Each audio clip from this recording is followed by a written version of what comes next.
Hi, I'm Phillip Berman from Balance Catamarans, and I'm here today to talk just a little bit about our helm station. I've been fortunate over the last decade or so to manage the sale of over 500 used catamarans, and I not only get to sail on all the different helm station designs, but I also get to hear what people have to say about them after they sell the boat.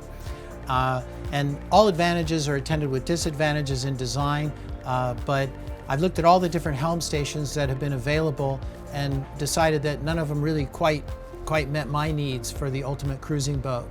So I'll just talk here briefly about the advantages and disadvantages of some of the different types of helm stations. One type of helm station is called a forward cockpit. The forward cockpit, there's a door that goes from the front of the main salon out into a cockpit in front of the boat. The beauty of that type of cockpit is that in light air, you're connected, you feel the wind, it's beautiful, and when you're off wind, when the apparent wind speeds are down, it's a comfortable place to be.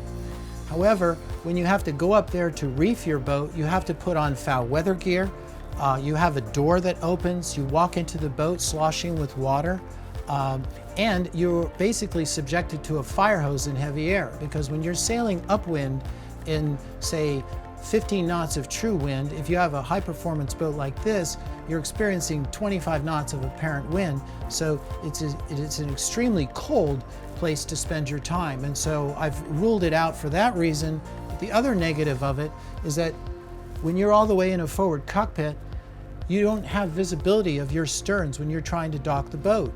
It makes it very, very difficult, and all catamarans should be docked stern first. Nobody should be jumping off the bow of a catamaran onto a dock. You always want to come in stern first and step off the stern. Therefore, helm stations that are closer to the stern, in my opinion, are safer. So for that reason, we ruled out a forward cockpit completely on our boats. But there is one thing I really do like about the forward cockpit, or helms that are forward in the salon. And that is, hey, a lot of times it's cold outside. A lot of times you don't want to be up in the sun. Maybe you're piloting up a river. Maybe you're in fog. Yesterday here in Cape Town on this particular boat, we were out sailing, it was beautiful, and we got immersed in fog, and I just said, oh boy, I would rather be down. So when you have a helm that's all the way forward inside, once again, you have a visibility problem looking out onto your sterns.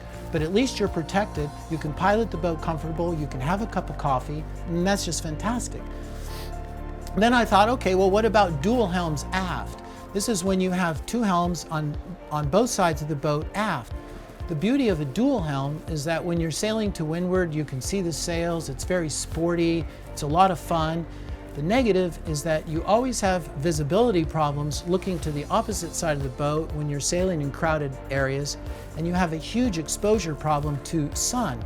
So, and if you put a little bimini over those sorts of things, there's a lot of windage, and so it's very problematic. The nice thing about the dual helms, obviously, is that you're very close to the stern when you're docking the boat, so you can see and communicate with the person that's getting off the boat to get the first line on the cleat. But if your autopilot fails on a dual helm boat and you have to sit there and hand steer the boat for days on end, let me tell you something, it's punishing to be sitting out there. Another popular helm station design that you see is called the flybridge, and the flybridge has some magical features for the charter business. People are up top, the views are incredible when you're sitting up on the top of the flybridge.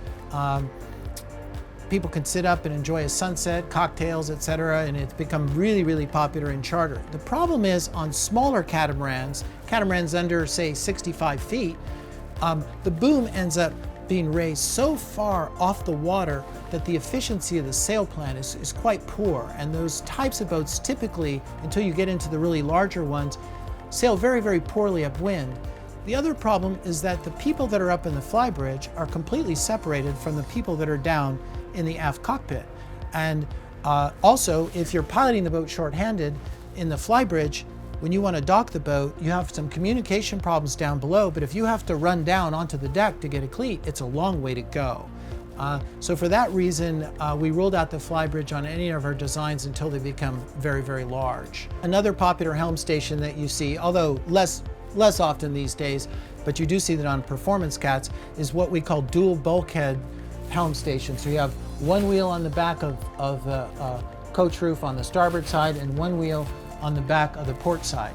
And I don't really have a problem with those types of wheels from a visibility perspective, but I don't like the idea of having sail controls separated into two different locations. I mean, ideally, you want to have your lines either near your helm or just after your helm where you can manage them all together. And so for that reason, I ruled out that type of helm station, which brings us to the helm station that we designed, which is we call the Versa-Helm. We spent, I am telling you, hours and hours and hours and hours designing this helm, talking it over, working it out, because there are many critical elements that we were trying to achieve. So the Versa-Helm in the down position enables you to pilot the boat in cold weather. We have this window here that opens up. You can have a cup of coffee sitting here, no matter what the weather's like. This sliding hardtop is closed.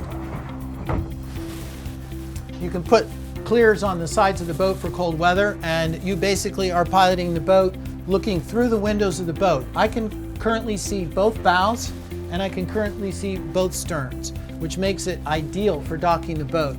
We spent hours working on the sight lines to make sure that you could see right through the boat. We tried to make as few braces as we could. We decided to use high glass windows, which offer the best visibility. And so basically, there's almost no blind spot in this boat. You can power it from down here and you can sail it from down here. And my guess is that the vast majority of people that are going to be voyaging on this boat, the wheel's going to be down here almost all the time when they're voyaging. And why do you want to be up there? You want to be up there because you want to sail. I call it the Joy to V station. You want to be able to sit up, look at your sails, and enjoy sailing. But obviously when you're voyaging, you're not going to be sitting up in the helm for hours on end. You only want to be up there to see the sails, maybe trim the sails, and enjoy the spirit of sailing. But I think under voyaging conditions, somebody would be down here. If your autopilot fails, guess what? You're not exposed. You're completely protected. If the weather's cold, guess what? You're fine. You're protected. You want to pilot up a river? No problem. You're protected. You're warm. You're comfortable. The other issue is if you're out in a storm and you really have to steer your boat down big seas, surfing conditions, something really nasty, there's always going to be two people on watch. One person could be here, actually piloting the boat.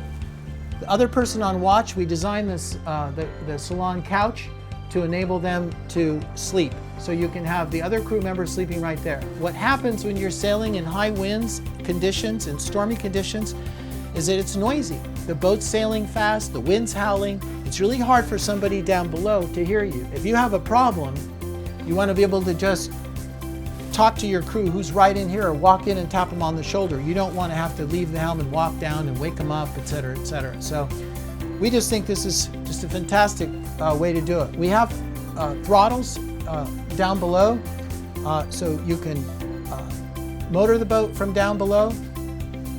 And the steering on this boat is it's not hydraulic. It's a chain and pulley system. Actually, we use Spectra cord, so the steering sensitivity is just absolutely incredible. Okay, all right. So now we've decided, hey, it's time for Joy to V. We really want to go out and have a blast on the boat. So you lift the helm into the up position. Slide the hardtop open. Pull this pin. Walk up here. So then you pop up. And here you are in the Joy to V station is what I call it. This is when you really want to sail. You can see the main, you can see the jib. I have the wheel is just basically just below the hard top here. We also have a standing platform, so I can stand all the way up and look over both bows if I need to motor around crab pots or something like that. We have a small pop-up bimini that flips back, and it has a cavity, and so it lies flush to the bimini when it's stowed back and is protected from the sun. So you have the sun protection that you need to sail up here in the Joy to V station. You have all of your lines and stoppers are just to your right to manage the sails. And once again, you have great visibility. You can stand up a little bit, you can sit.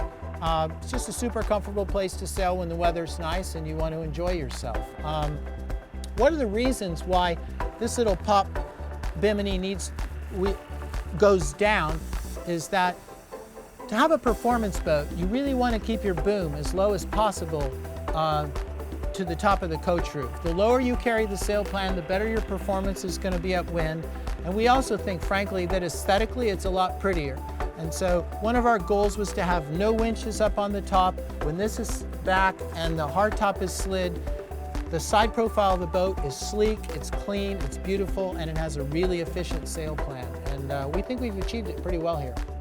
So another feature about our helm station that we think is pretty cool is that if it's still nasty and you don't want to be exposed to the weather, you stand here, you slide the top, close.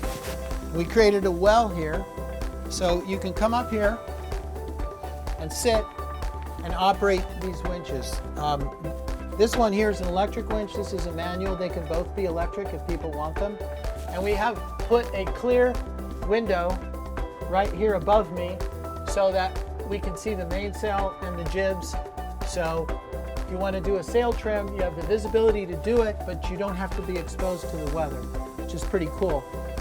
It's also the case that on this particular boat, the main sheet is can be operated both up there and actually down here in the cockpit.